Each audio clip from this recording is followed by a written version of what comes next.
السلام علیکم ورحمۃ اللہ وبرکاتہ۔ ان الحمد للہ والصلاة والسلام علی سید الانبیاء وعلی آلہ وصحبہ اجمعین، اما بعد فاعوذ باللہ من الشیطان الرجیم، بسم اللہ الرحمن الرحیم۔ انشاءاللہ الرحمن آج کے اس لیسن میں ہم سورۃ الکہف کی آیت 75 سے 110 تک پڑھنے کی کوشش کریں گے اللہ کے حکم اور اس کی توفیق سے۔ الکہف سورہ مبارکہ جو ہے یہ دجال کے فتنے سے حفاظت کے حوالے سے بہت مشہور ہے، جس میں کہ یہ کہا جاتا ہے کہ جو اس کو پڑھ لے گا اس کو دجال کے فتنے سے نجات مل جائے گی۔ لیکن اگر آپ اس سورہ مبارکہ کو بہت دھیان سے پڑھتے ہیں تو اس میں انسانوں کی زندگیوں میں آنے والے 4 بہت بڑے فتنوں کا ذکر ہے۔ نمبر 1 اس کے آپ کے ایمان کو فتنہ ہے شرک سے، تو اس کا حل اللہ تعالیٰ نے اصحاب کہف کی صورت میں بتا دیا کہ اگر آپ کو زندگی کے بہت سے خوشیوں پر اور مقاموں پر اور لوگوں کی نظر میں اپنی شاباشی پر، اپریسیشن پر اگر کمپرومائز کر کے ایک غار میں چھپنا پڑے، سائٹ پہ ہو جانا پڑے، پردہ اسکرین سے ہٹ جانا پڑے، تو یہ گھاٹے کا سودا نہیں ہے، کیونکہ آپ اس سے اپنے ایمان کی حفاظت کرتے ہیں۔ سیکنڈلی بہت بڑا فتنہ ہے مال۔ جب انسان کے پاس مال آ جاتا ہے تو وہ اطراحٹ کا شکار ہو جاتا ہے اور وہ یہ سمجھتا ہے کہ جو کچھ بھی مجھے ملا یہ میری اپنی کوشش سے ملا، اس میں اللہ کی عطا کا کوئی دخل نہیں۔ تو جو سورۃ الکہف میں باغ 2 فرینڈز کا قصہ آپ نے پڑھا، جس میں ایک فرینڈ تھا جس کو بہت بڑا باغ دیا گیا جو ایک سمبل ہے اللہ کی رحمتوں کی، اور پھر اس کے بعد اس کی اطراحٹیں کہ وہ اپنے باغ میں داخل ہوا اور ہر چیز کو اس نے بہت ہی اس کو اترا کر اور شو مار کے اپنے دوست کو بتایا، تو آخرکار اس کا باغ تباہ و برباد ہو گیا، جو یہ بتاتا ہے کہ مال بہت بڑا فتنہ ہے، اور جب مال آ جائے تو ہمیں ہمبل ہونا ہے۔ ماشاء اللہ لا قوت الا باللہ actually just is not a word, ایک فریز نہیں ہے، یہ ایک لائف سٹائل ہے، کہ ایک سوچنے کا انداز ہے، ایک آپ کی سوچوں کی اصلاح ہے کہ جو کچھ بھی ہے وہ اللہ کی عطا ہے۔ پھر تیسرا فتنہ جو ہوتا ہے وہ علم کا فتنہ ہوتا ہے۔ کسی کو کوئی تھوڑا زیادہ علم مل جائے تو وہ اپنے اس علم پہ اترا کر باقی انسانوں کو اپنے سے نیچا سمجھ کے اس شیطان کا ساتھی بن جاتا ہے۔ شیطان کا بھی دراصل اپنی عبادت، اپنے زہد، اپنے تقوی اور اپنے علم پر تکبر تھا۔ تو اس میں حضرت موسیٰ اور حضرت خضر کا واقعہ بتا کر اللہ نے بتا دیا کہ موسیٰ جیسا جلیل القدر نبی بھی جو اپنے وقت کا نبی تھا، اس کا علم، اس کے علم کے اوپر بھی کوئی علم والا تھا، اور ایسا علم اس کے پاس تھا کہ جو کہ موسیٰ جس کو کمپریہنڈ نہیں کر پائے اور صبر نہیں کر پائے۔ تو اس سے آپ کو اپنی زندگی گزارنے کی بہت سی باتیں پتہ چلتی ہیں، جیسے حضرت موسیٰ اور خضر کا واقعہ ہے۔ اللہ تعالیٰ نے دکھا دیا کہ بظاہر چیزیں ٹوٹ رہی ہیں لیکن در پردہ وہ چیزیں جو ہیں وہ جڑ رہی ہیں، بظاہر چیزیں خراب ہو رہی ہیں لیکن در پردہ وہ چیزیں آپ کی سیف ہو رہی ہیں، بظاہر کچھ لوگ آپ کی زندگی سے جا رہے ہیں لیکن در پردہ ان لوگوں کا جانا آپ کے لیے اچھا ہے، بظاہر کوئی چیز آپ کی خراب ہو کر ٹوٹ رہی ہے لیکن در پردہ اس چیز کے ٹوٹنے میں ہی اس کی بقا ہے۔ تو یہ جو ہے نا، وہ جو اقبال نے بڑا خوبصورت ایک شعر کہا تھا کہ تو بچا کے نہ رکھ اسے، کہ تیرا آئینہ ہے وہ آئینہ، کہ شکستہ ہو تو عزیز تر ہے نگاہ آئینہ ساز میں۔ تو کبھی کبھی ہمارے دل ٹوٹتے ہیں، کبھی کبھی ہمارے ریلیشنز ٹوٹتے ہیں، کبھی کبھی ہماری محنتوں کی کمائیاں ڈوبتی ہیں۔ تو اس سورۃ الکہف کے مقام پر یہ پتہ چلتا ہے کہ تعمیر و تخریب جو اس کائنات میں اس وقت ہو رہی ہے وہ بھی اللہ کے اذن، اللہ کے حکم سے ہو رہی ہے، لیکن اس کی حکمتوں تک رسائی انسان کی سرے دست نہیں ممکن، جیسے حضرت موسیٰ کو ممکن نہیں تھی۔ وہ دیکھ کر چیزوں کو حیران ہو جاتے ہیں کہ یہ ایک بے گناہ انسان کی کشتی کیوں خراب ہو گئی، ایک چھوٹا سا معصوم بچہ کیوں مارا گیا، لیکن ان کے اس پزل کو کیسے کمپلیٹ ہوگا۔ آئیے آج کے اس لیسن میں ہم پڑھتے ہیں، خوبصورت کہانیاں ہیں قرآن حکیم کی۔ تو خضر نے کہا، حضرت خضر نے ایک بچے کو راہ چلتے پکڑ کر مار دیا، کھیل رہا تھا آرام سے۔ تو حضرت موسیٰ، پہلے تو یہ تھا نا کہ جسٹ ایک چیز خراب ہوئی تھی، اب تو ایک زندگی برباد ہو گئی، کہنے لگے یہ کیا کیا آپ نے، ایک ذکی نفس کو، ایک بالکل معصوم بچے کو آپ نے مار دیا، یہ تو بہت ہی بری ناپسندیدہ کام کیا۔ حضرت خضر نے کہا، آپ کو پہلے ہی کہا تھا کہ آپ میرے ساتھ صبر نہ کر سکیں گے۔ اچھا، حضرت موسیٰ کے سوال کا یہ جواب کوئی نہیں، مسٹری دیکھیں. تو wait and watch is very important. یہ سورۃ الکہف میں ایک اور جو بہت لطیف سا اشارہ ہمیں یہاں پہ ملتا ہے وہ یہ ملتا ہے کہ in the field of learning you need not know everything. اگر آپ بے ضروری اور ارریلیونٹ چیزوں کے پیچھے چلیں گے تو آپ کو بہت سی انرجیز آپ کی ویسٹ ہو جائیں گی. تو یہ ایک بہت بڑی ٹپ ہے ان لوگوں کے لیے who want to get good grades کہ فوکس کر کے ان چیزوں کو فوکس کیجئے جو کہ صرف آپ کے پیپر کے پاس ہونے میں آپ کو رہنمائی دیتی ہیں، ورنہ علم کی فیلڈ تو بے بہا ہے. اب حضرت موسیٰ سے ان کے ٹیچر نے کہا، آپ کو پہلے کہا تھا کہ صرف ویٹ اینڈ واچ، ویٹ کریں، آپ کو آپ کے سوالوں کا جواب مل جائے گا، تاولے نہیں ہونا، بے صبرے نہیں ہونا. انہوں نے کہا اچھا چلیں ٹھیک ہے، اب میں کچھ پوچھوں گا نا تو اب آپ مجھے اپنے ساتھ فلا تو صاحب نہ رکھیے گا، یعنی کہ صاحب وہ جو ہر وقت آپ کے ساتھ ساتھ ہوتا ہے. اسی لیے بیوی کو صاحبہ کہتے ہیں کہ وہ خاوند کے ساتھ ساتھ رہتی ہے. قد بلغت من لدنی عذرا، آپ کو میری طرف سے عذر تمام ہوا، یعنی کہ اگر اب میں نے پوچھا تو پھر آپ مجھے بھیج دیجیے گا، پھر آپ مجھے اپنی کلاس سے نکال دیجیے گا، پھر آپ مجھے ٹیچر نہ رہیے گا. اچھا جی چلے گئے. چلتے چلتے وہ ایک اہل قرا پر پہنچے، بستیوں والوں پر پہنچے. انہوں نے ان سے کہا کہ ہمیں کچھ کھانا کھلائیں. انہوں نے انکار کر دیا ان کی ضیافت سے. انہوں نے کہا نہیں، ہمارے پاس آپ کے لیے کچھ نہیں ہے. وہ بیچارے غریب الوطن تھے اور مسافر تھے، کھانے کے لیے کچھ نہیں تھا. تو اب ان کو وہاں پر چاہیے تھا کہ کوئی کام کرتے، مزدوری کرتے، کچھ پیسے کماتے اور ساتھ کچھ کھا لیتے. لیکن وہاں پر ایک دیوار جو تھی وہ بالکل گر رہی تھی. حضرت خضر نے حضرت موسیٰ کو ساتھ لگایا اور دیوار کی اقامت کر دی، اس کو سیدھا کر دیا، گرتی ہوئی دیوار کی کو بالکل صحیح کر دیا. اور پھر اس کے بعد آگے چلے گئے بغیر کسی اجرت کے. حضرت موسیٰ نے کہا اگر ہم چاہتے تو اس دیوار کو سیدھا کرنے پر ان سے پیسے لے کر کچھ کھا سکتے تھے. تو حضرت خضر نے آگے سے کہا بس یہ فراق ہے، اب آپ کے اور میرے درمیان جدائی ہے، کیونکہ آپ ایز اے اسٹوڈنٹ میری انسٹرکشنز کو فالو نہیں کر رہے ہیں، بار بار وہی بات کر رہے ہیں، اس لیے آپ جا سکتے ہیں. ہاں اب یہ ضرور ہے کہ آپ کی کنفیوژنس میں ریموو کر دوں. کشتی کے تختے کے ٹوٹے، تخریب کیوں ہوئی؟ تخریب اس لیے ہوئی کہ وہ تعمیر کا باعث تھی.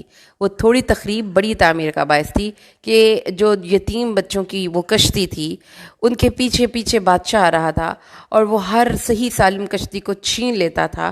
اس لیے میں نے اس کا تختہ توڑ کر اس کو سائڈ پہ کر دیا کہ یہ کشتی بے شک تھوڑا سا اس کو ڈیمیج ہوا ہے لیکن وہ پوری کی پوری کشتی چھن جانے سے بہتر تھا. ہاں جی، اگلی بات کیا ہوئی؟ جو بچہ مر گیا اس کی وجہ یہ تھی کہ اس کے والدین نیک تھے، تو اس نے بڑے ہو کر طغیان اور کفر میں اضافہ کرنا تھا. اس لیے اللہ تعالیٰ کا ارادہ ہوا کہ ان دونوں کو اس سے بہتر، پاک اور زیادہ شفقت کے قریب اور زیادہ اچھا بچہ دے. اس لیے اللہ تعالیٰ نے اس بچے کو ریپلیس کر دیا. اس بچے یعنی کہ اس بچے کا مرنا، تخریب ہو رہی ہے، وہ ایک بہت بڑے ان کو فتنے سے نجات مل رہی ہے. اس کے بعد اگلے اور وہ جو دیوار تعمیر ہو رہی ہے، گرتی ہوئی چیز تھی، خراب ہوتی ہوئی چیز تھی، وہ ٹھیک ہو رہی ہے. تو وہ 2 یتیم بچوں کے خزانے کی حفاظت کے لیے تھی جو اس دیوار کے نیچے اس کے نیک باپ نے وہ خزانہ دفن کیا ہوا تھا. اور اللہ نے یہ سوچا کہ جب یہ بچے بڑے ہو جائیں گے تو کسی نہ کسی ذریعے سے اس جگہ پر پہنچ کر وہ اپنا وہ خزانہ نکال لیں گے. تو آپ اسے یہ سمجھے کہ جو کائنات میں سسٹم چل رہے ہیں، اللہ کی قسم وہ ہمارے لیے ہی چل رہے ہیں. آپ کی زندگی میں کوئی بندہ اچانک مل جاتا ہے اور آپ کی زندگی سے کوئی اچانک چلا جاتا ہے، آپ کی کوئی چیز ٹوٹ جاتی ہے یا آپ کی کوئی چیز ٹھیک ہو جاتی ہے، کسی بندے کا آپ کی زندگی میں آنا، کسی بندے کا آپ کی زندگی سے جانا، آپ کو کسی چیز کا ملنا، آپ سے کسی چیز کا چھن جانا، آپ کی ہر چیز ایک سسٹم کے تحت چل رہی ہے جس کی چھوٹی سی جھلک قرآن نے ہمیں بتا دی. تو جس سے پتہ یہ چلتا ہے کہ قرآن یہ بتاتا ہے کہ ایک سسٹم آپ کی اپنی سوچوں کا ہے لیکن اس سے وسیع سسٹم اللہ تعالیٰ نے آپ کے لیے چلایا ہے اور ہر ایک معاملے میں آپ کے لیے خیر رکھی ہے. کوئی چیز آپ سے چھن جانا وہ بھی خیر ہے، کسی انسان کا آپ کی زندگی میں آ جانا وہ بھی خیر ہے. تو اگر ہم یہ سوچتے ہیں کہ جیسے ہم چاہتے ہیں ویسے ہماری زندگی گزرے تو ہم اچھے ہیں، جیسا کہ کوئی انسان اپنی مرضی سے جو مرضی کھاتا پیتا رہتا اور پہنتا اوڑھتا رہے تو لوگ اس کو کہتے ہیں کہ اس کی قابل رشک زندگی ہے کہ بھئی جو وہ چاہتا ہے اس کو ملتا ہے. جبکہ دوسری طرف ایک انسان کی زندگی اپنی چاہت کے مطابق نہیں گزر رہی، تو دونوں ہی کی زندگی اللہ کے حکم کے مطابق گزر رہی ہے. تو تعمیر و تقریب سمجھ میں آ گئی. یہ ہے تیسرا جو فتنہ اللہ نے سورۃ الکہف میں بتایا، وہ علم کا فتنہ تھا. اور اللہ نے یہ بتا دیا کہ موسیٰ علیہ السلام کو ہمبل کر کے بتا دیا کہ موسیٰ تم اپنے علم پہ تکبر نہیں کر سکتے، تمہارے سے اوپر بھی کوئی عالم ہے. اور وَفَوْقَ كُلِّ ذِي عِلْمٍ عَلِيمٍ. اس سے اگلی آیت آئی ہے. اب آخری فتنہ رہ گیا ہے جو کہ انسان کو اللہ تعالیٰ کی طرف سے ملتا ہے، اور وہ کیا ہے کہ اس کو طاقت مل جاتی ہے. تو پاور کا جو نشہ ہے، جو طاقت کا نشہ ہے، وہ بھی بہت بڑا فتنہ ہے. تو سورۃ الکہف ایکچولی ہمیں وہ بڑے بڑے فتنوں کی طرف رہنمائی کر کے ان سے بچنے کے سارے ٹیکنیکس بھی بتا دیتی ہے. تو ذوالقرنین وہ کون تھا؟ ذوالقرنین کے قصے کے بعد حضرت موسیٰ کے قصے کے بعد ذوالقرنین کا قصہ ہے. حضرت موسیٰ کے سفر میں علم کے حصول کے سفر کا ذکر تھا، اور ذوالقرنین کے سفر میں بھی سفر کا ذکر ہے قصے میں، لیکن وہ جہاد فی سبیل اللہ کے لیے ہے. تو اس کے بعد اللہ تبارک و تعالیٰ نے بتایا کہ ذوالقرنین، اس کا کسی حدیث میں کوئی ذکر نہیں ہے. البتہ کچھ لوگ یہ کہتے ہیں کہ یہ ذوالقرنین جو تھا وہ ابو کرب حمیری تھا، یمن کا تھا، اور اس کی اولاد مشرق و مغرب کا بادشاہ ہونے پر اپنے اشعار میں عرب اس پر فخر کیا کرتے تھے. تو اس لیے اس کو ذوالقرنین یعنی کہ دو، ذو کا مطلب ہوتا ہے دو، ذوالقرنین دو راستوں یا دو قرنوں کا وہ بادشاہ کنسیڈر کیا جاتا تھا. یہ اس کی اتنی ڈیٹیل میں ظاہر ہے کہ ابھی ہم پڑھ کے آئے ہیں کہ sometimes you need not go in the deep discussions because as these things are irrelevant. اس سے یہ پتہ چلتا ہے کہ آپ نے جب تعلیم کا حصول کرنا ہے تو ان چیزوں پہ فوکس کرنے جس کا آپ کو فائدہ ہے. اب اگر ہم بہت ڈیپ ڈسکشن کر کے بھی اس پوائنٹ پر پہنچ جاتے ہیں کہ ذوالقرنین کون تھا، تو قرآن کے میسج کو سمجھنے میں اس کے نام، اس کی پوری تحقیق کا ہمیں کوئی اتنی ضرورت نہیں. اگر ضرورت ہوتی تو ضرور قرآن اس کے بارے میں ہمیں رہنمائی فرماتا. اس کو ہم نے زمین میں اقتدار دیا، اسے ہر چیز میں سے کچھ سامان دیا، مثلا اس کو شجاعت، قوت تدبیر و رائے، فوج، دولت، اسلحہ، سامان، تعمیر و ترقی کے ذرائع، مطلب اس کو بہت کچھ اللہ نے دیا. تو یہ اس کے پاس ایک اللہ کی طرف سے خاص عطا تھی کہ اس کو اللہ نے طاقت بھی دی اور بہت زیادہ اس کو جو ہے مال و اسباب سے بھی نوازا. تو وہ اپنا سامان لے کر ساتھ چلا، یعنی کہ اپنے غلبے کو اور وسیع کرنے کے لیے اور مضبوط کرنے کے لیے، اور زمین پر اللہ کی بات کو پہنچانے کے لیے وہ آگے چلا. یہاں تک کہ وہ چلتے چلتے کہاں پہنچ گیا؟ سورج کے غروب ہونے کے مقام پر، یعنی کہ اتنی دور تک اس نے علاقوں کو فتوحات کیا، اور اسے پایا کہ وہ دلدل والے چشمے میں غروب ہو رہا ہے، اور اس کے پاس ایک قوم کو پایا. اس نے کہا اے ذوالقرنین، یا تو یہ ہے کہ تم انہیں سزا دے یا اس کے بارے میں کوئی نیک سلوک اختیار کرے. ٹھیک ہے جی، کہ سورج کی ڈسکشن دیکھیں کہ وہ دلدل والے چشمے میں غروب ہو رہا تھا. مطلب یہ بھی ہے میٹافوریکلی کہ ان کی قوم، جس قوم پر وہ گیا تھا، اس کا استعارہ آپ یوں لے سکتے ہیں کہ ان کی جو طاقت اور اس کے اقتدار کا سورج ایک چشمے میں، یعنی کہ گدلے چشمے میں غروب ہو رہا تھا. ان کے اپنے کیریکٹر کی بری عادتوں کی وجہ سے ان کا غروب ہو رہا تھا سورج. تو جب وہ لوگوں پر ذوالقرنین نے قابو پا لیا تو لوگوں نے کہا کہ یا تو پھر اس کے بعد اس کو اختیار دیا گیا کہ ان کو یا تو عذاب دے یا ان کے ساتھ اچھا سلوک کر. تو پھر اس کے بعد ان کا عدل دیکھیے کہ انہوں نے کہا کہ اپنی فتح و قوت کے نشے میں آ کر یہ نہیں کہا کہ سب کو تہہ تیغ کر دیا جائے، سب کو غلام بنا دیا جائے.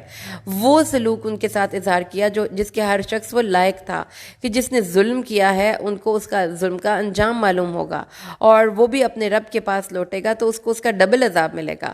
اور جس نے نیک اعمال کیے ہیں اس کے لیے اچھا بدلہ ہے. تو ہم یعنی کہ اللہ کے پاس اگر اس کے لیے اچھا بدلہ ہے تو ہم بھی اس کے کام میں اس کے لیے آسانی پیدا کریں گے. تو جس سے یہ پتہ چلا آپ کے کہ طاقت کا نشہ بھی بڑا نشہ ہوتا ہے، لیکن جس کو اللہ توفیق دے وہ اس نشے کو سنبھال لیتا ہے. اور پھر وہ کچھ اور سامان لے کر ساتھ چلا، یعنی پہلے وہ مشرق کی طرف، مغرب کی طرف چلا تھا. مغرب کی طرف انسانی آبادی کے آخری حصے تک تمام علاقوں کو زیر نگیں کرنے کے بعد اب اس نے مشرق کی طرف توجہ کی ہے، اور مشرق کے آخری حصے تک اس علاقوں کو بھی اپنے زیر نگین کر لیا. نہایت طویل اور دشوار سفر کے ساتھ اس نے ہر قسم کے ساز و سامان، جنگی فوج، دریاؤں، پہاڑوں، جنگلوں، صحراؤں، ان سب کو عبور کرتا ہوا وہاں کے بادشاہوں کو شکست دیتا ہوا پھر وہ مشرق کی سائڈ پہ جا نکلا ہے. اور تمام وہاں پہ اس نے دیکھا کہ سورج ایسے لوگوں پر طلوع ہوتا ہے جس کے پاس سورج کی تپش سے بچنے کے لیے کوئی پردہ نہ تھا، نہ کوئی مکان تھا، نہ کوئی عمارت تھی، نہ کوئی خیمہ تھا. یعنی کہ کہہ دیجئے کہ اس نے مشرق و مغرب میں نہ صرف یہ کہ اپنی طاقت اور حکومت پھیلائی، بلکہ اس نے لوگوں کو تہذیب و تمدن بھی سکھائی، اس نے لوگوں کو اچھی عادات بھی سکھائیں، اس نے لوگوں کے لیے آسانیاں بھی پیدا کی. یہ وہ بادشاہ تھا. یعنی آپ یہ دیکھیں کہ اس کو اللہ تعالیٰ نے ہمیں بہت زیادہ ڈیٹیل یہاں پہ نہیں بتائی گئی. اللہ تعالیٰ نے فرمایا کہ ایسی قوم کے پاس وہ سورج طلوع ہو رہا تھا کہ جس کے پاس ہم نے کوئی آڑ نہیں بنائی تھی، اور ہم نے جو کچھ اس کے پاس تھا علم کی روح سے احاطہ کر رکھا تھا. یعنی ان کو اللہ تعالیٰ نے زندگی سے جو اس کا سبق سکھا، اس کا پہلا سبق تو یہ ہے کہ بلند ہمتی اور عزم و حوصلہ یہ بہت ضروری ہے. طویل اور دشوار گزار سفر یہ بھی ضروری ہے. آپ کی لائف میں پوری کی پوری پلاننگ ہونی چاہیے، اور ساتھ ساتھ یو ول ناٹ بی تن آسان نہیں ہونا چاہیے، بہت زیادہ ایز لائف کو نہیں. اور یہ کہ آپ اگر بادشاہت مل جاتی ہے تو حسینائیں اور قالین اور شاہی محلات، اس کی بجائے اس نے کیا کیا ہے، گھوڑے کی پشت پر صحراؤں، سمندروں، پہاڑوں، دریاؤں کو عبور کرتے ہوئے دشمنوں کے ساتھ جہاد کرتے، زخم کھاتے ہوئے زندگی گزاری ہے. ٹھیک ہے، تو یہ ہے وہ ہمارے سامنے کچھ آئیڈیلز کہ طاقتیں مل جائیں تو کیا کرنا ہے، پیسہ مل جائے تو کیا کرنا ہے، علم مل جائے تو کیا کرنا ہے، اور اگر اللہ کی توحید پہ کمپرومائز کرنا پڑے تو کیا کرنا ہے. پھر اللہ نے فرمایا کہ پھر وہ چلتا چلتا چلتا چلتا کہاں پہنچا، 2 پہاڑوں کے درمیان پہنچا. تو اس نے اس کی طرف کچھ لوگوں کو پایا جو کوئی بات سمجھتے ہی نہ تھے. وہ کون لوگ تھے؟ وہ یاجوج اور ماجوج تھے. ان کی قوم کے لوگوں نے کہا کہ یاجوج اور ماجوج اس زمین میں فساد کرنے والے ہیں، تو کیا ہم تیرے لیے کچھ پیسے نہ دے دیں اس شرط پر کہ تو ہمارے اور ان کے درمیان آڑ کر دے. یاجوج اور ماجوج کے درمیان اور اس قوم کے درمیان 2 پہاڑ تھے جن کے درمیان ایک درہ تھا جہاں سے آ کر وہ لوگ لوٹ مار کرتے تھے. یاجوج اور ماجوج جو تھے نا، بیسیکلی وہ لوٹ مار کرنے والے لوگ تھے. وہ آتے تھے اور چلے جاتے تھے، اور پھر اب ان کو تھا کہ یہ ہماری بستیوں کو تباہ کر رہے ہیں، پریشان کر رہے ہیں. تو اس لیے انہوں نے اس سے ریکویسٹ کی بادشاہ کہ آپ کے پاس افرادی قوت ہے اور آپ کے پاس ٹیکنالوجی ہے، تو پلیز ہمارا یہ کام کر دیجئے کہ ان 2 پہاڑوں کے درمیان ایک برابر اور بلند دیوار بنا دیجئے، کیونکہ آپ کے پاس ہم ہر قسم کے وسائل دیکھتے ہیں، تو ہم آپ کو اپنی طور پہ بھی کچھ وسائل دیتے ہیں، تو آپ ہمارا یہ کام کر دیں. تو انہوں نے کہا نہیں، میرے پاس تو وسائل کی کمی نہیں ہے، بس مجھے تم افرادی قوت سے طاقت دو، اور پھر ہم مل کر جلدی جلدی یہ پہاڑ کے درمیان بنا دیں گے. جس سے آپ کو یہ پتہ چلتا ہے کہ ذوالقرنین اپنی رعایا کے ساتھ کتنے جو تھے مخلص تھے، ان کے ساتھ کتنے فراخ دل تھے، اور ان کے مضبوط ترین دشمن سے محفوظ رکھنے کے لیے مضبوط ترین دفاع کا بندوبست کر رہے تھے. جس سے یہ بھی پتہ چلتا ہے کہ جو ایک حکمران ہوگا ان کو ان چیزوں کی طرف بھی توجہ ہونی چاہیے اپنے ملک کی انفراسٹرکچر کو اسٹرانگ کرنے کے حوالے سے. اس کے بعد آگے اللہ تعالیٰ نے فرمایا، انہوں نے کہا کہ مجھے لوہے کے بڑے بڑے تختے لا کر دو. یہاں تک کہ جب انہوں نے ان دونوں پہاڑوں کے درمیانی حصہ لوہے سے برابر کر دیا تو اس کو آگ جلا کر اس کو دھونکا. پھر اس کے بعد اس پہ انہوں نے پگھلا ہوا تانبا ڈال دیا. تو پہاڑوں کے درمیان اس بلندی کو برابر لوہے کے بڑے بڑے ٹکڑے مہیا کر کے انہیں اوپر پہنچانا اور پھر اس کے بعد ان کو جوڑنا، یہ ان کے دور میں آرکیٹیکچرل کی ایک مہارت کا ایک شاہکار تھا. تو اس طرح سے یہ پتہ چلتا ہے کہ اللہ تعالیٰ نے ان کے لیے ان کو ایک بہت بڑی طاقت دے رکھی تھی. اس سے پتہ یہ چلتا ہے کہ ان کے پاس سفر کا سامان بھی تھا، ان کے پاس وسائل بھی تھے، ان کے پاس عدل بھی تھا، اور اپنے رعایا کے لیے فراخ دلی بھی تھی، ان کی خیر خواہی بھی تھی، ایٹ دا سیم ٹائم دنیاوی ترقی بھی تھی. تو اب انہوں نے ان کے جتنے بھی جو بھی اس کے انجینئرز تھے، انہوں نے زبردست ایک حفاظت کا انتظام بنایا کہ لوہے کی اینٹیں اور تختے جب آگ بن گئے تو اس پر پگھلا ہوا تانبا ڈال دیا. اس طرح وہ لوہے اور تانبے کی ایک بہت مضبوط، موٹی اور مضبوط دیوار پہاڑوں کے برابر بلند اور چکنی ہو گئی، جس پر نہ یاجوج اور ماجوج چڑھ سکتے تھے نہ اس میں سوراخ کر سکتے تھے. 1000 فٹ اونچی اس دیوار کو بنانے میں کیا کیا علوم استعمال ہو سکتے ہیں، ذرا سوچئے. لوہے اور تانبے کی کتنی مقدار، اتنی بلندی پر لوہے کو سرخ کیسے کیا، تانبے کی اتنی بڑی مقدار اس قدر بلندی پر پہنچانے تک پگھلی ہوئی حالت میں کیسے رکھی گئی. اتنی موٹی دیوار جب سرخ ہوئی تو اس کے پاس کھڑا ہو کر پگھلا ہوا تانبا کیسے ڈالا، یہ کام کتنی مدت میں مکمل ہوا، یہ کام صرف اللہ جانتا ہے. اس سارے عمل میں ذوالقرنین بنفس نفیس شریک رہا، بلکہ اپنے ہاتھوں سے کام بھی کرتا رہا. تو اس کے بعد اس نے وہ طاقت نہ رہی کہ وہ اس پر چڑھ جائے اور نہ ہی اس میں وہ کوئی سوراخ کر سکے. یعنی یہ ہے، اس نے کہا یہ میرے رب کی رحمت ہے. فَإِذَا جَاءَ وَعْدُ رَبِّي جَعَلَهُ دَكَّاءَ وَكَانَ وَعْدُ رَبِّي حَقًّا. یہ میرے رب کی رحمت ہے. پھر جب میرے رب کا وعدہ آ گیا تو اسے زمین کے برابر کر دے گا. کس کو؟ اس دیوار کو. اور میرے رب کا وعدہ ہمیشہ سے سچا ہے. جس سے یہ پتہ چلا کہ یاجوج نے اتنا اور ذوالقرنین نے اتنا بڑا کارنامہ سر انجام دے کر بھی اپنے اللہ کی رحمت اس کو قرار دیا، اور بتایا کہ تم لوگ اگر یاجوج اور ماجوج کے حملوں سے محفوظ رہے ہو تو یہ اللہ کی رحمت کی وجہ سے ہے، اور جب اللہ چاہے گا تو تم دوبارہ ان کے حملوں کی زد میں آ سکتے ہو، کیونکہ اللہ کا وعدہ ہے. جیسا کہ حدیث میں بھی آتا ہے، رسول صلی اللہ علیہ وسلم نیند سے لا الہ الا اللہ کہتے ہوئے بیدار ہوئے. آپ کا چہرہ بہت سرخ تھا. فرمایا عرب کے لیے بہت بڑی تباہی ہے اس شر سے جو بہت قریب آ گیا ہے. آج یاجوج اور ماجوج کی دیوار میں اتنا حصہ کھول دیا گیا. تو اور سفیان نے 90 یا 100 کی گرہ بنائی، یعنی انگوٹھی اور شہادت کی انگلی ملا کر گول دائرہ بنا کر پوچھا کیا؟ آپ نے فرمایا جب برائی زیادہ ہو جائے گی تو ہم بھی ہلاک ہو جائیں گے. یعنی جتنے بھی لوگ وہاں پر، ان لوگوں نے کوشش کر کر کے سراغ کر لیا. اب کیسے، اس کے کیا حیت ہے، کیا فارم ہے، اللہ اعلم بمرادہ بذالک، اللہ کو پتہ ہے. لیکن وہ یاجوج اور ماجوج قیامت کے دن ان کا ظہور پذیر ہونا بھی حدیثوں سے ثابت ہوتا ہے.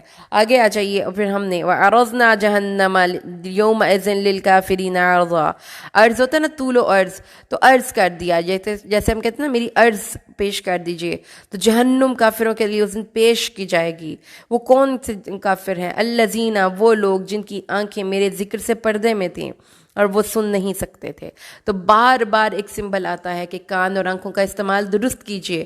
اپنے کانوں سے اچھی بات سنیے اور اپنی آنکھوں سے اچھی بات دیکھیے، کیونکہ اللہ نے فرمایا ہے کہ جہنم پیش کی جائے گی ان کے لیے جن کے کان اور آنکھیں اللہ کا ذکر سننے کی طرف سے غافل تھے. افحسب الذین کفروا ان یتخذوا عبادی من دونی اولیاء، کیا کافر یہ گمان کرتے ہیں، جنہوں نے کفر کیا انہوں نے گمان کر لیا کہ وہ مجھے چھوڑ کر میرے بندوں کو حمایتی بنا لیں گے. بے شک ہم نے جہنم کو کافروں کے لیے بطور مہمانی تیار کر رکھا ہے. اللہ نے بتایا کہ یہ لوگ جو یہ سمجھتے ہیں کہ مجھے چھوڑ کر کسی اور کو معبود حمایتی بنا لیں گے تو وہ بچ جائیں گے، جہنم تو کافروں کے لیے تیار ہے، ان کی مہمانی اس میں تیار ہے. اے نبی کہہ دیجئے کیا میں تمہیں اعمال کے اعتبار سے سب سے خسارے میں وہ لوگ نہ بتاؤں؟ الذین ضل سعیہم فی الحیات الدنیا وہم یحسبون انہم یحسنون صنعا، وہ لوگ جن کی کوششیں دنیا کی زندگی میں ہی برباد ہو گئیں، وہ لوگ جن کی کوششیں دنیا کی زندگی میں ہی ضائع ہو گئیں، وہ لوگ جنہوں نے اپنا آپ دنیا میں ضائع کر دیا اور اپنے تئیں یہ خیال کرتے رہے کہ وہ بہت ہی عمدہ کام کر رہے ہیں. دیکھیے آ کر آج دیکھیے لوگوں کو ارد گرد، اپنے ارد گرد رہنے والے لوگوں کی سوچوں کو پڑھیے. وہ سمجھتے ہیں کہ کامیابی زیادہ سبسکرائبرز کا مل جانا ہے، کہتے ہیں زیادہ نمبرز کا مل جانا ہے. فری لانسر سے پوچھو، وہ کہتے ہیں لوگوں سے لوٹ لوٹ کر پیسہ نکلوانا کامیابی ہے. بزنس مین سے پوچھو، وہ کہتے ہیں جھوٹ بول کر پیسہ کما لینے کی کامیابی ہے. کسی ایکٹریس سے پوچھو، وہ کہتی ہے زیادہ ہٹ فلمیں دینا کامیابی ہے. کسی ایک شیف سے پوچھو، وہ کہتا ہے بہترین کھانے پکانا کامیابی ہے. کسی چور سے پوچھو، وہ کہتا ہے بہترین چوری کرنا کامیابی ہے. کوششیں تو سب کر رہے ہیں. بیوٹیشین کے جا کر بیوٹی پارلر کے بیٹھی ہوئی عورتوں کو تو دیکھو، 4 گھنٹے وہ بڑے آرام سے اپنے آپ کو وہ اس تھکاوٹ اور بھوک کو برداشت کر لیتی ہیں. لیکن الذین ضل سعیہم، جس کی بھی کوششیں دنیا کی زندگی میں ہی گم ہو گئیں اور وہ اپنے طور پر سمجھتے تھے کہ ہم بڑے عمدہ کام کر رہے ہیں. وہ کون سے لوگ تھے جنہوں نے اپنے رب کی نشانیوں سے آنکھیں بند کر لیں اور اس کی ملاقات سے آنکھیں بند کر لیں؟ یہ کافر لوگ ہیں جنہوں نے یہ اندازہ ہی نہیں کیا کہ اللہ ایک عظیم الشان دن آنے والا ہے. وَحَبِطَتْ أَعْمَالُهُمْ فَلَا نُقِيمُ لَهُمْ يَوْمَ الْقِيَامَةِ وَزْنًا، ان کے اعمال ضائع ہو گئے جو دنیا کو ہی اپنا مطمئن نظر بنا کر اسی کے لیے دن اور رات کرتے رہے. اللہ تعالیٰ نے فرمایا ان کے لیے قیامت کے دن کوئی وزن قائم نہ ہوگا. ذَلِكَ جَزَاؤُهُمْ جَهَنَّمُ بِمَا كَفَرُوا وَاتَّخَذُوا آيَاتِي وَرُسُلِي هُزُوًا، ان کے لیے ٹھکانہ جہنم معلوم ہے، اس وجہ سے کہ انہوں نے میری آیات اور میرے رسولوں کا مذاق اڑایا اور اسے کفر کیا۔ اس کے انکار کرتے ہو، اس کتاب کا انکار کرتے ہو، دنیا کی زندگی میں ریجھ جانے والوں، یاد رکھو ایک دن آنے والا ہے کہ تم اپنی اس بری چوائس پر بڑا افسوس کرنے والے ہو۔ اللہ سے ڈر جاؤ اور اللہ کے دین کے ساتھ اور اس کے نبیوں کے راستے کو اپنا راستہ بنا لو۔ ان الذین آمنوا وعملوا الصالحات كانت لهم جنات الفردوس نزلا، اور وہ لوگ جو ایمان لائے اور جنہوں نے نیک اعمال کیے، ان کے لیے فردوس کے باغ کی مہمانی ہوگی۔ اللہم انا نسألک الجنت الفردوس، رسول صلی اللہ علیہ وسلم نے فرمایا ہے جب تم اللہ سے مانگو تو اس سے فردوس کا سوال کرو، کیونکہ وہ جنت کا سب سے افضل اور جنت کا سب سے اونچا مقام ہے۔ اس کے اوپر رحمان کا عرش ہے اور اسی سے جنت کی نہریں پھوٹتی ہیں۔ اللہم انا نسألک الجنت الفردوس، اللہم انا نسألک الجنت الفردوس خالدین فیہا لا یبغون عنہا حولا، وہ اس جنت میں ہمیش ہمیش رہنے والے ہیں اور اسے مکان بدلنا نہ چاہیں گے۔ رسول صلی اللہ علیہ وسلم نے فرمایا وہاں پہ اکتاہٹ نہیں، وہاں پہ عیش کا ایسا عالم ہے کہ وہاں پہ کوئی اکتاہٹ نہیں۔ اور اللہ نے فرمایا وَلَكُمْ فِيهَا مَا تَشْتَهِيهِ أَنفُسُكُمْ، اور اس جنت میں تمہارے لیے وہ کچھ ہے جو تمہارے دل چاہیں گے، اور وہ کچھ ہے جو تم مانگو گے۔ یہ نزلا من غفور الرحیم، یہ بے حد بخشنے والے بہت مہربان کی طرف سے مہمان نوازی ہے۔ میں نے حدیث قدسی ہے، میں نے اپنے صالح بندوں کے لیے جو کچھ تیار کیا اسے نہ کسی آنکھ نے دیکھا، نہ کسی کان نے سنا، نہ کسی دل میں اس کا خیال گزرا ہے۔ اور ان نعمتوں سے بڑھ کر اللہ کا دیدار، جنت کی نعمتیں ہر وقت اپ ڈیٹڈ ورژن کے ساتھ نئی سے نئی ہوتی رہیں گی، نہ ختم ہوگی نہ رکیں گی، کیونکہ وہ اللہ کے کلمہ کن سے وجود میں آئیں گی۔ قل لو كان البحر مدادا لكلمات ربي لنفد البحر قبل ان تنفد كلمات ربي ولو جئنا بمثله مددا، کہہ دیں اگر سمندر میرے رب کی باتوں کے لیے سیاہی بن جائے تو یقیناً سمندر ختم ہو جائے گا اس سے پہلے کہ میرے رب کی باتیں ختم ہوں، اگرچہ ہم اس کے برابر اور سیاہی لے آئیں۔ اگر اللہ کا کلمہ لکھنے کے لیے سارے سمندر سیاہی بن جائیں اور زمین کے تمام درخت قلم بن جائیں، پھر اتنی ہی اور سیاہی اللہ لائے تو وہ سارے مزید 7 سمندروں کی روشنائی ختم ہو جائے گی، مگر اللہ کے کلمات ختم نہیں ہوں گے۔ اللہ کی ذات و صفات ہمیشہ سے ہے، ہمیشہ رہنے والی ہے، اور جس پر جتنا چاہے کلام کر سکے کلام کرتا رہے گا، لیکن وہ ان کی باتیں ختم نہ ہو پائیں گی۔ اللہ نے فرمایا ہے کہ اللہ کے کلمات اتنے بلند ہیں۔ اللہ کا شکر ادا کریں کہ اللہ نے ہمیں قرآن پڑھ کر اپنی ذات کے بارے میں اتنی خوبصورت باتوں کی طرف رہنمائی کی۔ قل انما انا بشر مثلکم یوحی الی انما الہکم الہ واحد ومن كان يرجو لقاء ربه فليعمل عملا صالحا ولا يشرك بعبادة ربه احدا۔ آپ فرما دے بے شک میں تمہارے علاوہ تمہارے جیسا ایک بشر ہوں، میری طرف وحی کی جاتی ہے، تمہارا معبود واحد ہے، تو جو کوئی اپنے رب کی ملاقات کی امید رکھتا ہے اسے چاہیے کہ نیک اعمال کرے اور اپنے رب کی عبادت میں کسی کو شریک نہ ٹھہرائے۔ اللہ سے ملنا چاہتے ہیں تو پھر اللہ کی توحید پر کام کریں۔ اللہ سے ملنا چاہتے ہیں اس حال میں کہ اللہ آپ سے راضی ہو، تو پھر یاد رکھیں کہ وہ تو ممکن نہیں جب تک کہ ہم اللہ سے اس کی توحید کی حالت میں نہ ملیں۔ الحمدللہ ہماری سورۃ الکہف آج مکمل ہوئی۔ سورۃ مریم ایک واحد سورہ مبارکہ ہے پورے قرآن میں جو ایک خاتون کے نام سے ہے، سورۃ مریم۔ تو یہ مریم علیہ السلام کا کریکٹر تو اوبیسلی آپ اس میں پڑھیں گے ہی پڑھیں گے، اس کے علاوہ آپ بہت سے جلیل القدر نبیوں سے اس میں ملاقات کریں گے انشاءاللہ۔ اس کو سٹارٹ کرتے ہیں۔ بسم اللہ الرحمن الرحیم۔ کاف ہا یا عین صاد، ذکر رحمت ربک عبدہ زکریا، یہ تیرے رب کی اپنے بندے زکریا پر رحمت کا ذکر ہے۔ زکریا کون؟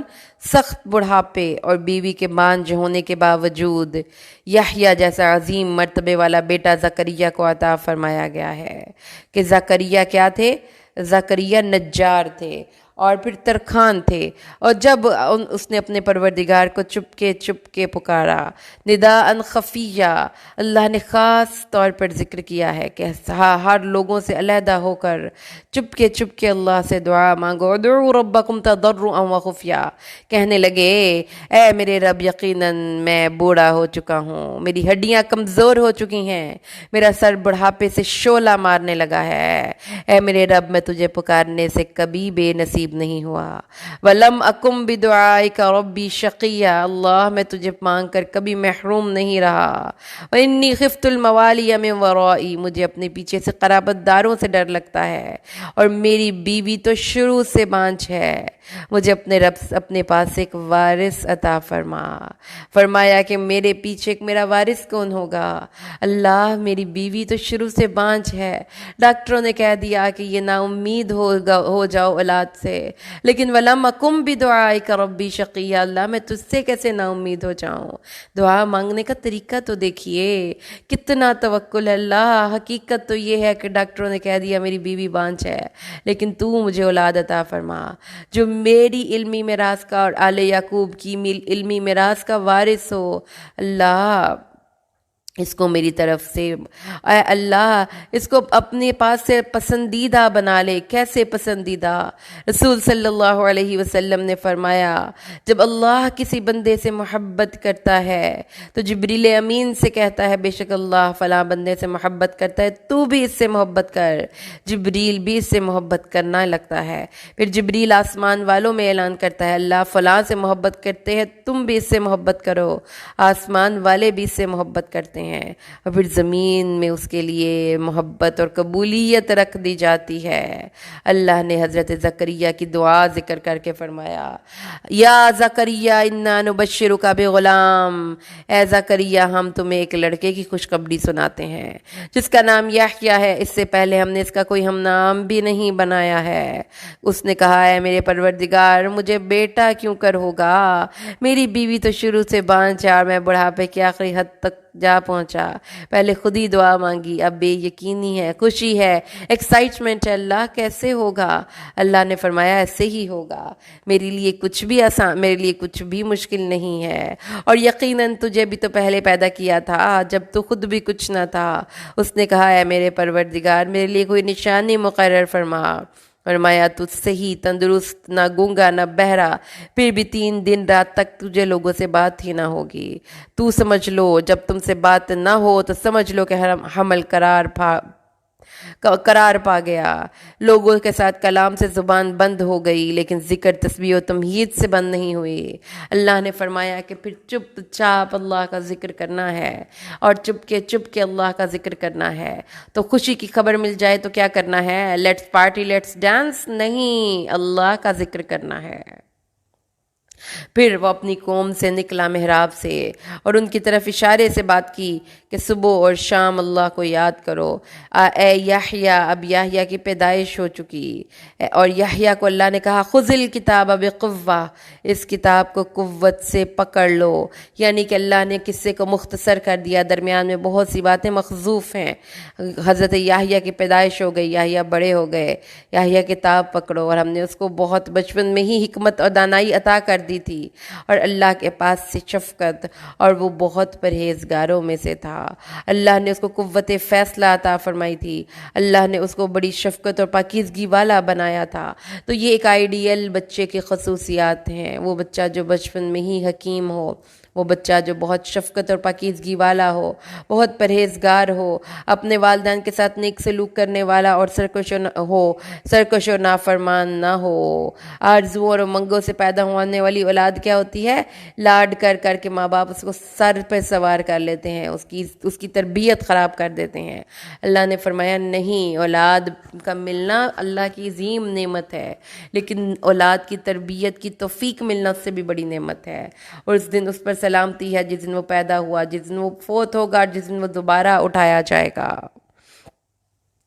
آگے اللہ تعالیٰ نے فرمایا اور یاد کر کتاب میں مریم کو، مریم کا ذکر کر اپنی کتاب میں، جب وہ اپنے گھر والوں سے علیحدہ ہو کر مشرق کی جانب چلی گئی، کیونکہ حضرت مریم علیہ السلام اللہ کی ولیہ تھیں، اللہ نے ان کو وحیاں دیں، اللہ نے ان کو بے موسم کے پھل کھلائے، لیکن وہ مریم حیا والی تھی، وہ صدیقہ تھی، وہ مطہرہ تھی، وہ ایک بہت ہی زیادہ برگزیدہ تھی۔ یا مریم ان اللہ اصطفاکی وطہرکی واصطفاکی علی نساء العالمین، اے مریم اللہ نے تجھے اصطفیٰ کر لیا، تجھے پاک کر لیا، تجھے جہان کی عورتوں پر فضیلت دی۔ اور یاد کریے کتاب میں مریم کو جب وہ اپنے گھر والوں سے علیحدہ ہو کر مشرق کی جانب چلی، فاتخذت من دونہم حجابا، ان کی طرف ایک پردہ ڈال دیا اور ہم نے اپنا خاص فرشتہ بھیجا تو اس نے اس کے لیے ایک پورے انسان کی شکل اختیار کر لی۔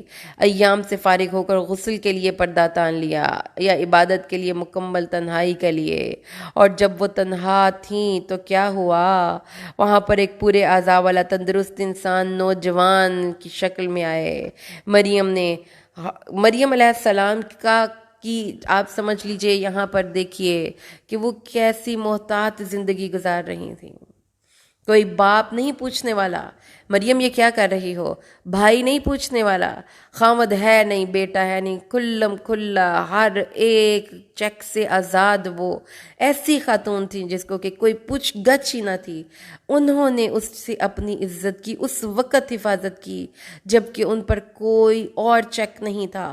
یہ ہے، اس وجہ سے مریم ولی اللہ ہے کہ مریم ایک عفیفہ ہے، مریم سیلف چیک رکھنے والی ایک خاتون ہے، اور وہ جہان کی عورتوں کے لیے ایک نمونہ ہے کہ عورتوں کے بارے میں چھوٹے چھوٹے معاملات میں الجھنے والوں، سنو اللہ کو عورت میں کیا چیز سب سے زیادہ محبوب ہے، عورت کے کردار کی بلندی اور پختگی۔ آگے اللہ فرماتا ہے، اس نے کہا قالت انی اعوذ بالرحمن منک ان کنت تقیا، اس کے ساتھ انہوں نے وہاں پر اپنی فرینڈ شپس نہیں کر لیں، بوائے فرینڈ اور گرل فرینڈ نہیں، انہوں نے کہا میں اللہ سے کی پناہ میں آتی ہوں، ایک حسین اور نوجوان مرد میں اللہ کی پناہ میں آتی ہوں تجھے دیکھ کر کہ تو اگر اللہ سے ڈرنے والا ہے تو بری نیت سے آگے نہ بڑھنا۔ یہ ہے اللہ تعالیٰ کی اس بندی کا آپ کہہ لیں کہ احتیاط، کہ خود بھی پناہ پکڑتی ہے، اس کو بھی پناہ پکڑاتی ہے۔ آگے انہوں نے کہا قال انما انا رسول ربک، انہوں نے کہا نہیں، میں تو تیرے رب کا بھیجا گیا ہوں تاکہ تجھے ایک پاکیزہ لڑکے کی خوشخبری سنا دوں۔ حضرت جبرائیل امین نے ان کو لڑکے کی خوشخبری سنا دی۔ انہوں نے کہا مجھے لڑکا کیوں کر ہو سکتا ہے، مجھے تو کسی انسان نے چھوا تک نہیں ہے، اور میں بدکار بھی نہیں ہوں، میں بالکل اس طرح کی لڑکی نہیں ہوں کہ میں بغیر شادی اور نکاح کے بچہ پیدا کر سکوں۔ انہوں نے کہا نہیں، تمہیں ایسے ہی ہوگا جیسے تم ہو، تمہیں بغیر نکاح کے اور بغیر کسی کے چھوئے بچہ ہوگا۔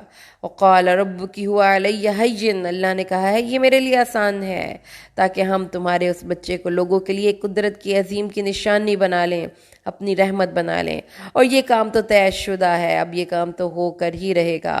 اللہ تعالیٰ نے حضرت آدم، حضرت عیسیٰ کو بغیر باپ کے اور باپ کے نطفے کا کام حضرت جبرائیل کے کلمہ کن نے ادا کیا تھا، اسی لیے اللہ نے ان کو کہا ہے روح من امرنا، وہ روح تھے۔ فحملته فانتبذت به مکانا قصیا، وہ اس لڑکے کے ساتھ حاملہ ہو گئی۔ تو پتہ کیا چلتا ہے کہ اللہ کو عورت سے کیا چاہیے، اللہ کو عورت سے نیک اولاد چاہیے۔ جو عورت یہ دے دیتی ہے اللہ کی نظر میں وہ معزز ہو جاتی ہے، اور پھر اس کو لے کر ایک دور کی جگہ پر کہتے ہیں کہ بیت اللحم میں منتقل ہوئی، جو بیت المقدس سے 8 میل دور تھا، اور وہیں عیسیٰ علیہ السلام کی ولادت ہوئی ہے۔ آگے انہوں نے کہا فَأَجَاءَهَا الْمَخَاضُ إِلَىٰ جِذْعِ النَّخْلَةِ، ان کو پھر کھجور کے تنے کی طرف درد ذہ لے آیا، کہنے لگے اے کاش میں اس سے پہلے مر جاتی اور بولی بلائی ہو جاتی۔ مطلب کیا ہے کہ بچے کی پیدائش کے وقت ہونے والا درد ان کو اس قدر تکلیف دہ محسوس ہو رہا تھا کہ وہ کہنے لگیں، اور اس کے ساتھ ساتھ بچے کی ولادت کے ہاں ماں کے پیٹ میں بچے کی شدت سے حرکت کرنا، اور وہ اس قدر تکلیف تھی کہ بچہ وہ شدت سے مجبور ہو کر کھجور کے تنے سے ٹیک لگا کر بیٹھ گئیں، اور آنے والے وقت کا تصور کر کے جب ہر طرف سے برائی کی تہمت لگے گی، تانے ملیں گے، گزشتہ زندگی کی ساری نیکی، پاک بازی اور شرافت کا جنازہ اٹھایا جائے گا کہنے لگی کاش میں اس سے پہلے ہی مر گئی ہوتی اور کسی کو یاد بھی نہ ہوتا کہ مریم نام کی کوئی لڑکی بھی تھی۔ انہوں نے کہا فناداہا من تحتہا، اس کے نیچے سے آواز آئی غم نہ کھا رب، تیرے اللہ نے تیرے نیچے ایک چشمہ جاری کر دیا ہے، ندی اور چشمہ جاری کر دیا ہے۔ جبریل امین حضرت موسیٰ کی قوم کی لعنت و ملامت کے خوف سے ان کو اللہ تعالیٰ نے مامون کر دیا اور فرمایا کہ نیچے سے دیکھو وہاں پر ایک چشمہ جاری ہے، وہاں سے کھاؤ اور کھجور کے تنے کو اپنی طرف زور سے ہلاؤ جس سے تم پر تر و تازہ کھجوریں گرنے لگیں گی۔ تو جس سے یہ پتہ چلتا ہے کہ یہ جو کمزور خواتین جو خاص طور پہ جو برتھ کے پروسیس سے گزر رہی ہوتی ہیں ان کے لیے یہ بہت بڑا اس میں ایک آپ کہہ لیں کہ گائیڈ لائن ہے۔ سب سے پہلے تو یہ کہ ان کو ایکٹیو ہونا ہے ڈیورنگ دیٹ ٹائم پیریڈ جب کہ ان کو لیبر پین سٹارٹ ہوئی ہے۔ تو قرآن یہ کہتا ہے کہ حضرت مریم کو اللہ نے کہا کہ درخت کے تنے کو پکڑ کر زور زور سے ہلاؤ، اس کی شاخوں سے جو تم پر کھجوریں گرے گی وہ تم نے کھانی ہے اور ساتھ پانی پینا ہے۔ تو یہ دو باتیں تو قرآن سے ثابت ہوئیں کہ جو عورت اس کنڈیشن میں ہو وہ کھجور کھائے گی اور پانی پیے گی، اور ساتھ ہی ساتھ وہ کسی جگہ پر کھڑی ہو کر کسی چیز کو مضبوطی سے پکڑ کر پھر وہ درد دے لے گی۔ اور اس کے بعد اللہ تعالیٰ نے فرمایا ہے کہ اس کی اگلی بات میں کھاؤ اور پیو اور اپنی آنکھیں ٹھنڈی رکھو، یعنی اللہ تعالیٰ نے ان کو بڑی تسلی دی ہے کہ کچھ نہیں ہوگا، تم فکر نہ کرو۔ اب اس کے بعد اگلی بات کیا ہے جو بہت امپورٹنٹ ہے کہ اب حضرت مریم کے کردار پر تہمت لگنے کا وقت آ گیا، بچہ پیدا ہو گیا، اب ان کو لے کر قوم کے پاس جانا ہے، قوم نے ان پر الٹی باتیں کرنی ہے۔ حضرت مریم اپنے اس بچے کی پیدائش سے زیادہ اپنی عزت کے داغدار ہونے کی وجہ سے پریشان تھیں۔ تو اللہ تعالیٰ نے فرمایا تم نے چپ کر جانا ہے، تم نے کیا کرنا ہے؟ فَقُولِ إِنِّي نَذَرْتُ لِلرَّحْمَٰنِ صَوْمًا فَلَنْ أُكَلِّمَ الْيَوْمَ إِنسِيًّا، میں نے اپنے اللہ کے لیے ایک روزے کی منت مانی ہے، آج میں کسی انسان سے بات نہیں کروں گی۔ تو کیا اس سے پتہ چلتا ہے کہ جب کبھی ایسی کنڈیشن آ جائے کہ آپ حق پر ہو کر بھی اپنا ڈیفینڈ نہیں کر سکتے، لوگ آپ پر چڑھ دوڑ رہے ہیں، آپ کے خلاف باتیں کر رہے ہیں، تو اس وقت اللہ کی مدد کے بھروسے پر خاموشی اختیار کرنا زیادہ بہتر ہے بجائے اس کے کہ آپ ایک ایک انسان کو جواب دیں۔ ٹھیک ہے، یہ ضروری ہے۔ مثلا کی زندگی میں بہت سے ایسے ایونٹس آ جاتے ہیں، مثال کے طور پر کسی لڑکی کو طلاق ہو گئی، اب یہ کوئی اس طرح کا معاملہ ہو گیا، آپ کو نہ کردہ گناہوں پہ آپ سے جواب طلبی کی جا رہی ہے، لوگ آپ سے باتیں کر رہے ہیں، لوگ آپ کو گالیاں نکالنے کی کوشش کر رہے ہیں، لوگ طعن و تشنی کر رہے ہیں، تو اس صورت میں قرآن یہ کہتا ہے کہ جب اس طرح کی کوئی کنڈیشن آ جائے تو اس وقت خاموشی اختیار کر لینا زیادہ بہتر ایک پالیسی ہے۔ انہوں نے کیا کہا کہ آج میں نے رحمان کے لیے روزے کی منت مانی ہے، تو آج تو میں کسی انسان سے بات ہی نہیں کروں گی۔ پھر وہ اپنے اس بچے کو اٹھا کر قوم کے پاس لائی، تو انہوں نے کہا اے مریم تو نے کتنی بری بات کی۔ تو اب جب وہ طبیعت بحال ہو گئی تو بلا جھجک اللہ کے دیے گئے اس کانفیڈنس سے وہ بچے کو اٹھا کر آ گئیں۔ تو لوگوں نے پھر کہا کہ تم نے تو بڑی بری بات کی ہے، اے ہارون کی بہن، تیرا باپ بھی برا آدمی نہیں تھا، تیری ماں کوئی بدکار نہیں تھی۔ اب وہ چپ کر کے اس بچے کی طرف اشارہ کر رہی ہیں۔ ان کو چڑھ گیا غصہ اس کی قوم کو، قالوا کیف نکلم من کان فی المہد صبیا، انہوں نے اپنی پاک دامنی کی شہادت کے لیے عیسیٰ کی طرف اشارہ کیا۔ تو انہوں نے کہا ہم اس بچے سے کیسے بات کریں جو گہوارے کا بچہ ہے؟ اللہ نے اس میں کیا بتایا ہے؟ کبھی کبھی عورتوں کو کمزوری اور کم کی وجہ سے اپنی بات کو ڈیفینڈ کرنا بھی مشکل ہو جاتا ہے۔ کوئی ایسی کنڈیشن میں آ جائے تو یاد رکھیں کہ اللہ کی مدد کے سہارے پر خاموشی اختیار کریں، اللہ آپ کے لیے معجزے پیدا کرے گا۔ اور کیا ہوا حضرت مریم کے ساتھ کی کیا ہوا؟ اللہ تعالیٰ نے اس چھوٹے سے بچے کو زبان دے دی۔ اس نے کہا انی عبد اللہ، میں اللہ کا بندہ ہوں، اللہ نے مجھے کتاب دی ہے، اللہ نے مجھے نبی بنایا ہے، مجھے مبارک کیا ہے میں جہاں پہ بھی ہوں، مجھے زکوٰۃ اور نماز کی وصیت کی ہے جب تک میں زندہ ہوں، اور میں اپنی والدہ کے ساتھ اچھا سلوک کرنے والا ہوں، اور اس نے مجھے سرکش اور بدبخت نہیں بنایا۔ تو یہ بار بار پچھلے یحییٰ کے قصے میں بھی آپ نے پڑھا کہ بچے والدین کے ساتھ بر کرنے والے ہیں، یہاں پہ بھی اپنے بچے والدین کے ساتھ نیک سلوک کرنے والے ہیں۔ تو جو بچے ہیں ان کو یہ ریمائنڈر ہے، یاد رکھیے والدین کے ساتھ اس نے سلوک کرنا ہے۔ رسول صلی اللہ علیہ وسلم نے فرمایا اس کی ناک خاک آلود ہو، اس کی ناک خاک آلود ہو، اس کی ناک خاک آلود ہو۔ پوچھا گیا یا رسول اللہ کون؟ فرمایا جس نے اپنے والدین میں سے ایک کو یا دونوں کو بڑھاپے میں پایا پھر ان کی خدمت کر کے جنت میں داخل نہ ہوا۔ اس